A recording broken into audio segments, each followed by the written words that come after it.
ക്രിസ്തുവിൽ വാത്സല്യമുള്ളവരെ, പ്രത്യക്ഷീകരണ തിരുനാളിൽ മത്തായി 2-ാം അധ്യായം 1 മുതൽ 12 വരെ വാക്യങ്ങൾ നാം ശ്രവിക്കുകയാണ്.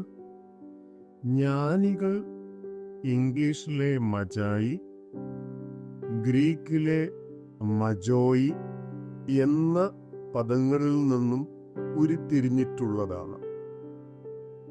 ജ്യോത്സ്യർ എന്നും മാന്ത്രികർ എന്നും ഈ പദത്തിന് അർത്ഥം നൽകുന്നുണ്ട്. രാജാക്കന്മാർ എന്ന അർത്ഥം യഥാർത്ഥത്തിൽ ഈ പദത്തിന് ഇല്ല.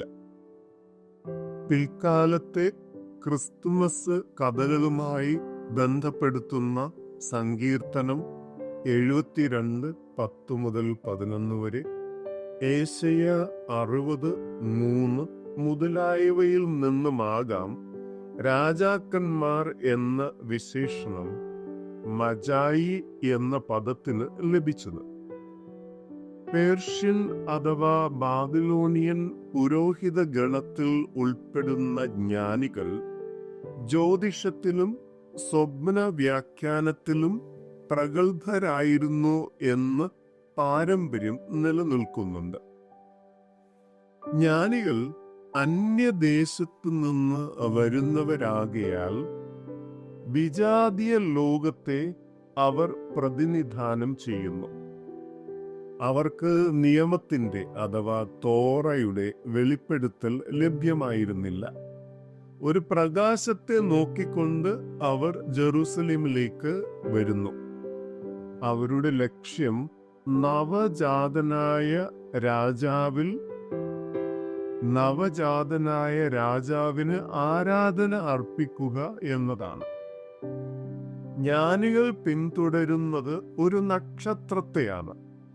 ഈ നക്ഷത്രത്തെ ഒരു സ്വാഭാവിക ഭൗമശാസ്ത്ര പ്രക്രിയയായി ചിത്രീകരിക്കുവാനുള്ള ശ്രമങ്ങൾ പല ഭാഗത്തു നിന്നും ഉണ്ടായിട്ടുണ്ട്. എന്നാൽ ഈ നക്ഷത്രത്തെ ദൈവത്തിന്റെ ഇടപെടലിലൂടെ അത്ഭുതാവഹമായ ഒരു ഘടകമായി ആണ് മത്തായി സുവിശേഷകൻ തന്റെ ശ്രോതാക്കൾക്ക് നൽകുന്നത്. കാരണം ജ്ഞാനികൾ ജെറുസലേമിൽ ആയിരിക്കുമ്പോൾ ഈ നക്ഷത്രം നിശ്ചലമാകുന്നു. തുടർന്ന് അവരെ ബെത്ലഹേമിലേക്ക് നയിക്കുന്നു മാത്രമല്ല, അവിടെ ശിശുവായ യേശു കിടക്കുന്ന നിശ്ചിത സ്ഥാനത്ത് നിലകൊള്ളുന്നു. വിജാതീയ വിശ്വാസത്തിൽ പുതിയ രാജാവിന്റെ ജനനം ആകാശ നക്ഷത്രങ്ങളിലെ മാറ്റങ്ങളുമായി ബന്ധപ്പെട്ടിരിക്കുമ്പോൾ, യഹൂദ പാരമ്പര്യത്തിൽ യാക്കോബിൽ നിന്നും പുറപ്പെടുന്ന നക്ഷത്രവുമായി സംഖ്യ 24:17 ഇത് ചേർന്നു നിൽക്കുന്നു. നക്ഷത്രവും ജ്ഞാനികളുമായി പാരമ്പര്യവും വിശ്വാസവും ഇത്തരത്തിൽ ബന്ധപ്പെട്ട് കിടക്കുമ്പോൾ, മത്തായിയെ സംബന്ധിച്ചിടത്തോളം ദൈവശാസ്ത്രപരമായ ഒരു കാഴ്ചപ്പാട് ഉണ്ട്. അതായത് യേശുവിലൂടെ ദൈവം ഒരുക്കിയിരിക്കുന്ന രക്ഷ സകല ജനങ്ങൾക്കും വേണ്ടി ഉള്ളതാണ്. യേശുവിന്റെ ജനനത്തിനും ജ്ഞാനികളുടെ സന്ദർശനത്തിനും ദൈവികമായ ഇടപെടൽ ഉള്ളപ്പോഴും അവയ്ക്ക് ലൗകികതയും കൈവരുന്നുണ്ട്. ഹെറോദേസ് ഈ ലൗകികതയാണ് പ്രതിനിധാനം ചെയ്യുന്നത്. മഹാനായ ഹെറോദേസ് രാജാവ് ഒരു ഇദുമയ വംശജനാണ്.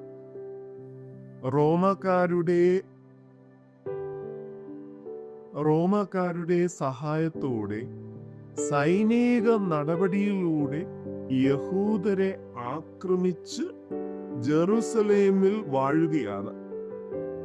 രക്തച്ചൊരിച്ചിലൂടെയും റോമാക്കാരുടെ സഹായത്തോടെയും അധികാരം കൈയടക്കിയ ഹെറോദേസിന്റെ ഭരണത്തോട് യഹൂദ ജനതയ്ക്ക് അമർഷവും വിദ്വേഷവും ഉണ്ടായിരുന്നു. വാസ്തുകലയോടും നിർമ്മാണങ്ങളോടും ആഭിമുഖ്യം കാണിച്ചിരുന്ന ഹെറോദേസ് ജെറുസലേം ദേവാലയം പുനരുദ്ധരിച്ചതും അതിനെ വിപുലമാക്കിയതും ചരിത്രത്തിൽ ഇടം പിടിച്ചിട്ടുണ്ട്. ചരിത്രത്തിലെ ഹെറോദേസ് എങ്ങനെയായിരുന്നാലും മത്തായി സുവിശേഷകൻ വെളിപ്പെടുത്താൻ ആഗ്രഹിക്കുന്നത് ഈ കഥയിലെ ഹെറോദേസ് എന്ന കഥാപാത്രത്തിന്റെ പ്രതികരണത്തെയാണ്. ഒരു പുതിയ രാജാവ് ജനിച്ചു എന്ന് കേൾക്കുമ്പോൾ അസ്വസ്ഥമായ പ്രതികരണമാണ് ഹെറോദേസിൽ നിന്നും ഉണ്ടാകുന്നത്. ഹെറോദേസ് എന്ന കഥാപാത്രത്തിന്റെ മനഃശാസ്ത്രത്തെ അപഗ്രഥിക്കാനല്ല മത്തായി ശ്രമിക്കുന്നത്, മറിച്ച് യേശുവിന്റെ വരവോടെ സംജാതമാകുന്ന രണ്ട് രാജ്യങ്ങൾ, ദൈവരാജ്യവും ലൗകിക രാജ്യവും, ഇവ തമ്മിലുള്ള സംഘർഷമാണ്.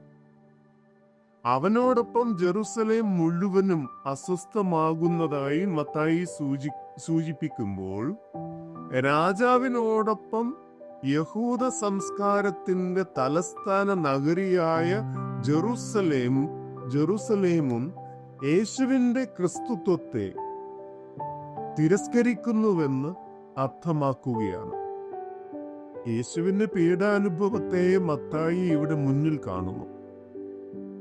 പുതിയ രാജാവിന്റെ ജനനത്തോടുള്ള ഹെറോദേസിന്റെ പ്രതികരണം ഇപ്രകാരമായിരുന്നു എങ്കിലും നവജാതനായ രാജാവിനെ അന്വേഷിച്ചുള്ള ജ്ഞാനികളുടെ യാത്ര തുടരുകയാണ്.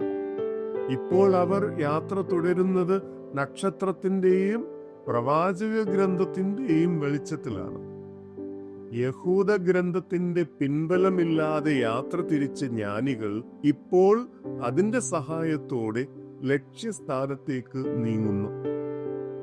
യഹൂദ പ്രമാണികൾ ക്രിസ്തുവിന്റെ ജനനം എവിടെ ആയിരിക്കുമെന്ന് വായിച്ചറിഞ്ഞെങ്കിലും ആ അറിവ് അവരെ അന്വേഷണത്തിലേക്ക് നയിക്കുന്നില്ല. എന്നാൽ ജ്ഞാനികൾ അറിയുക മാത്രമല്ല, അവർ അന്വേഷിക്കുകയും ചെയ്യുന്നു. അന്വേഷണം അവരെ ബെത്ലഹേമിൽ മറിയത്തിന്റെയും ജോസഫിന്റെയും ഭവനത്തിൽ കൊണ്ടെത്തിക്കുന്നു. അവിടെ അവർ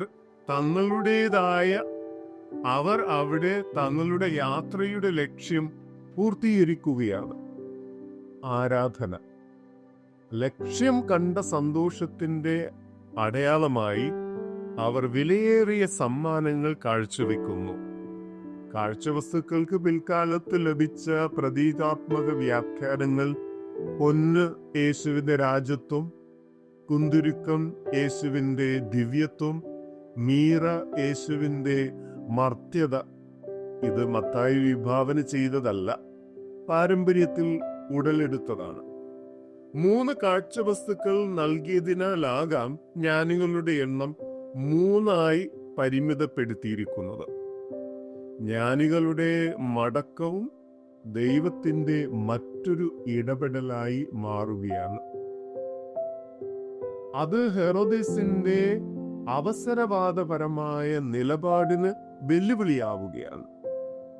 പ്രിയമുള്ളവരെ, സർവലോകത്തിനും വേണ്ടിയുള്ള ദൈവത്തിന്റെ വെളിപ്പെടുത്തലാണ് യേശു എന്ന സത്യം സമർത്ഥിക്കാനും പ്രത്യക്ഷീകരണ തിരുനാൾ ദിനത്തിൽ നമ്മുടെ ചിന്തയ്ക്കായി ഈ സുവിശേഷ ഭാഗം നൽകപ്പെടുന്നത്. വിജാതീയരായ ജ്ഞാനികൾ വിദേശദേശത്തു നിന്ന് രക്ഷകനെ തേടി എത്തുന്നത് യഹൂദ കേന്ദ്രമായ ജെറുസലേമിലേക്കാണ്. യഹൂദ പാരമ്പര്യത്തിലും കാഴ്ചപ്പാടിലുമാണ് ജ്ഞാനികൾ യേശുവിനെ അന്വേഷിക്കുന്നത്. യേശുവിന്റെ ജനനത്തിൽ തന്നെ വിഭാഗീയതയുടെ എല്ലാ മതിൽക്കെട്ടുകളും തകർക്കപ്പെടുന്നു. എല്ലാ ജനതകളെയും ശിക്ഷപ്പെടുത്തുവിൻ എന്ന സുവിശേഷത്തിലെ അന്തിമ ആഹ്വാനം മത്തായി സുവിശേഷത്തിന്റെ ആരംഭത്തിൽ തന്നെ മുൻകൂട്ടി നൽകുന്നു എന്നത് ഇവിടെ സുവ്യക്തമാണ്. വിജാതീയരായ ജ്ഞാനികളുടെ ദർശനം മത്തായി നൽകുന്നതിലൂടെ വിഭാഗീയതയുടെ എല്ലാ എല്ലാ അതിർത്തികളും ഭേദിച്ചുകൊണ്ടും എല്ലാവർക്കും ഐശ്വര്യവും യേശുവിലൂടെ സംജാതമാകുന്നുവെന്ന ശുഭപ്രതീക്ഷ സാർത്ഥകമാവുകയാണ്. ദൈവം നമ്മെ സമൃദ്ധമായി അനുഗ്രഹിക്കട്ടെ.